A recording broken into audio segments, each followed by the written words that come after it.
কৰি আহিলো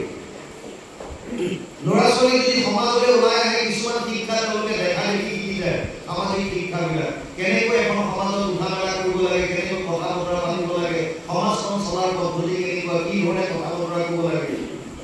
সমাজৰ বিভিন্ন শিক্ষা তেওঁলোকে সামাজিক শিক্ষা ব্যৱস্থাটো অতলেদি গম পায় কিন্তু প্ৰায় জেগাত যুৱক যুৱতীসকলক সামাজিক কামত আগবঢ়াই নিয়ে বিশেষকৈ আধ্যাত্মিক ক্ষেত্ৰত আৰু ব্যৱসায়িক শিক্ষা যিটো আমি স্কুল কলেজৰ পৰা ইউনিভাৰ্চিটিলৈকে পাওঁ তাত কেৱল জীৱনটো চলাবৰ কাৰণে আমাক শিক্ষা দিয়ে আৰু আমাৰ সকলোৰে এটাই কম্পিটিশ্যন তই IPS হবি তই IAS হবি তই অমুক হবি তই তমুক হবি আৰু ডাঙৰ হ'লে সঁচাকৈ ল'ৰা ছোৱালী কাৰোবাৰ ডাঙৰ অফিচাৰ হয় কিন্তু ধন ঘটাৰ কেৱল বেছি হৈ যায় কাৰণ আধ্যাত্মিক শিক্ষা নাই মোৰ ৰঙিয়াত পোষ্টিং থাকোঁতে আপোনালোকে জানে মই SSB আছিলোঁ এছিষ্টেণ্ট গভৰ্ণমেণ্ট হিচাপে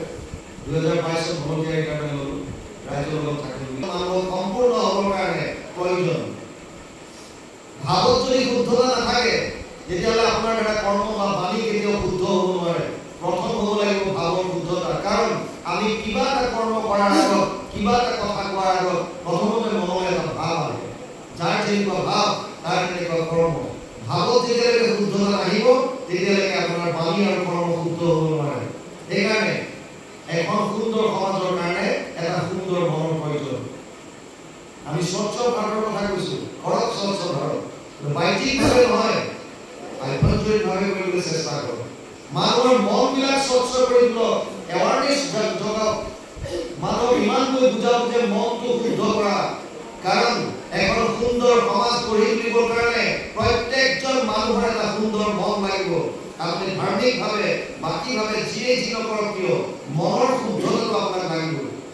নহ'লে সুন্দৰ সমাজ কেৱল অনেক কল্পনা মাত্ৰ প্ৰহ্লাদে দ্বৈত শিশুসকলক কৈছে যদি বুদ্ধিমান হয় যিজন মানুহ তেওঁ কুমাৰ কালৰ পৰা ঈশ্বৰ ভক্তি কৰিব কাৰণ কলিযুগৰ আমাৰ মূল বস্তু হৈছে ভক্তি যদি ভক্তি নকৰে আমাৰ গুৰুজনাই লিখিছে কীৰ্তনত মনুষ্য শৰীৰ পাই যিটো নৰগণ নকৰে তোমাৰ যদি শ্ৰৱণ কীৰ্তন বিফলে জনম কৰিলা ভৈলা ঘটনা জীৱন্ততে মৰা কিন্তু আধিৰ নিচা বেৰস্বতী লিখিছে কীৰ্তন মানুহৰ শৰীৰ পাই যদি আমি শ্ৰৱণ কীৰ্তন নকৰোঁ তেতিয়া জন্মটো বিফলে যাব বুলি লিখিছে মহাপুৰুষ মাধৱদেৱে লিখিছে এই জন্মটো সফল কৰাৰ ফৰ্মুলা হৰি চৰণে শৰণ লৈলো মানৱ জীৱন সফল কৰিব কেৱল এটাই ফৰ্মুলা ঈশ্বৰ চৰণত শৰণ লোৱা আৰু তেওঁৰ লীলাসমূহ শ্ৰৱণ কীৰ্তন কৰা সেইকাৰণে প্ৰহ্লাদে কৈছে কুমাৰ কালত হুয়া একমত ভকতি কাছৰ যদি বুদ্ধিমন্ত তেওঁ হয় কি কৰিব পাৰে মনুষ্য জনমে ধৰ্ম অৰ্থ কাম মুখ্যকো পাৰে দিবাক হেন জানি যত ভকতি কৰব যাৰ ইচ্ছা কৰিবাক মানুহৰ শৰীৰত দিব পৰা বস্তু হৈছে চাৰি পুৰুষাৰ্থ ধৰ্ম অৰ্থ কাম মুখ্য কিন্তু এইটো বুজিল ভক্তি মাৰ্গত ভাগৱত ধৰ্ম বিশেষতে আৰম্ভ হৈছে ধৰ্ম প্ৰৌঢ়িত কীৰ্তন মানে চাৰি পুৰুষাৰ্থৰ ওপৰত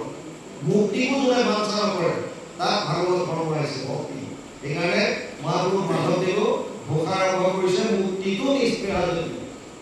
যিটো যিয়পি মুক্তাপি নিস্পৃহা যিজন মুক্তিও যাৰ প্ৰতি বাঞ্ছা নাই সেইজন ভগতক নমকৰ বুলি আৰম্ভ কৰিছে হ'লেও মানুহৰ শৰীৰত চাৰি পুৰুষাৰ্থ কৰিব পৰাৰ ক্ষমতা দিছে বাকী যিমান যোনি আছে ই লাগিলে ঊৰ্ধ্ব হওক দেৱতা আৰু লাগিলে অধুযোনি কীট পতংগ পোক পৰুৱা জীৱ জন্তু এই দুইটা বস্তু কেৱল ভোগৰ যোনি মানুহৰ যোনিয়ে এনেকুৱা কেৱল ভক্তি কৰিব পাৰে সাধনৰ যোনি সেইকাৰণে ব্ৰহ্মা আৰু দেৱতাসকলেও মানুহৰ যোনি ল'ব বিচাৰিছে মানুহৰ শৰীৰত আহিব বিচাৰিছে কিয় ইয়াক কেৱল ভক্তি কৰিব পৰা উপায় দিছে বাকীবিলাকত নাই কেৱল মানুহৰ আৰু সেইকাৰণে ইয়াত কি কৈছে ধৰ্ম অৰ্থ কাম মুখ্য চাৰি পুৰুষাৰ্থ মানুহৰ জীৱনত আমি আনিব পাৰোঁ ইণ্টাৰেষ্টিং শুনক চাৰি পুৰুষাৰ্থৰ যিটো ক্ৰম দিছে প্ৰথমতে ধৰ্মৰ কথা কৈছে ধৰ্ম তাৰপিছত অৰ্থ তাৰপিছত কাম তাৰপিছত মুখ্য কিন্তু আমি কি কৰিলোঁ ধৰ্মটো বাদ দি থৈছোঁ মুক্তিও নালাগে বুলি ভাবিলোঁ মাজৰ দুটা লাগি আছোঁ অৰ্থ আৰু কাম তাৰমানে টকা লাগে আৰু মনৰ বাঞ্ছিত যিমানবিলাক আশা আছে এইবিলাক পূৰ্ণ কৰিব লাগে। বছ দুটা 4 পুৰুষাৰ্থৰ মেইন দুটা বাদ দি দিলোঁ, ধৰ্মটো বাদ দিছোঁ আৰু মুখ্য ঈশ্বৰমুখী হোৱা বাদ দিলোঁ। এই মাজৰ দুটা লাগি আছে, কেৱল টকা লাগে আৰু আমাৰ বাঞ্ছিত যিমানবিলাক মনৰ বাঞ্ছিত আছে তৃষ্ণা আছে এইবিলাক পূৰণ কৰিব লাগে। আশা পাশা সতে বদ্ধ কাম ক্ৰোধ পৰায়ণ ইহন্তে কাম ভোগাৰ্থম অন্যায় অৰ্থ সঞ্চয়। অষ্টাদশাধ্যায় 12 নম্বৰ শ্লোক গীতা অৰ্জুনক কৈছে, হে অৰ্জুন, আশাৰ পাশত বন্দী হৈ মানুহে অন্যায়ৰ দ্বাৰা অৰ্থ সঞ্চয় কৰা পাৰিব। আৰু সেইটোৱে হৈছে হাজাৰ হাজাৰ কোটি টকাৰ কেলেংকাৰী স্কেমবিলাক যিমান শুনি আছে চব সেইবিলাক দুৰ্নীতি। কিহৰ কাৰণে ভাবিছে? টকা পইচা খুব দি